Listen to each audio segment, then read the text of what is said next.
कागज का इस्तेमाल तो आज पूरी दुनिया में हो रहा है, लेकिन क्या आपको कागज के इतिहास के बारे में पता है? कागज सबसे पहले किसने, कब और कैसे बनाया? भारत में कागज का इस्तेमाल कब से शुरू हुआ? आज कागज के बिना हमारे सभी काम अधूरे हैं, चाहे बच्चों की पढ़ाई हो, बैंक, व्यापार, ऑफिस, सब जगह कागज के बिना कुछ संभव नहीं। वैसे तो आज कागज की जगह लैपटॉप या कंप्यूटर ने या आपके मोबाइल फोन ने ले ली है, पर पूरी तरह से अब भी कागज बाजार से बाहर नहीं हुआ है और न ही कभी पूरी तरह से ये बाहर हो पाएगा। क्या आपको पता है कागज को बनाने में घास, फूस, लकड़ी, कच्चे माल, सेल्यूलोज आधारित उत्पाद का इस्तेमाल होता है? दरअसल कागज का आविष्कारक चीन को माना जाता है, क्योंकि सबसे पहले कागज का इस्तेमाल चीन में ही किया गया था। कागज का आविष्कार करने वाले शख्स का नाम चाई लून था, जो चीन के रहने वाले थे।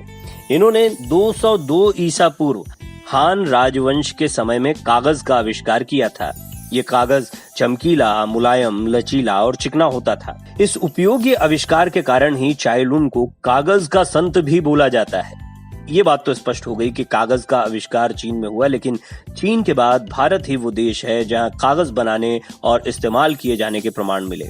सिंधु सभ्यता के दौरान भारत में कागज के निर्माण और उपयोग के कई प्रमाण सामने आते हैं, जिनसे ये साबित होता है कि चीन के बाद भारत में ही सर्वप्रथम कागज का निर्माण और उपयोग हुआ।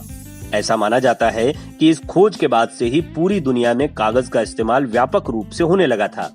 भारत में कागज बनाने की सबसे पहली मिल कश्मीर में लगाई गई थी, जिसे वहां के सुल्तान जैनुल आबिदीन ने स्थापित किया था।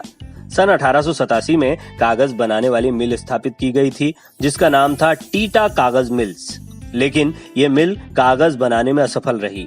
आधुनिक कागज का उद्योग कलकत्ता में हुगली नदी के तट पर बाली नाम के स्थान पर स्थापित किया गया।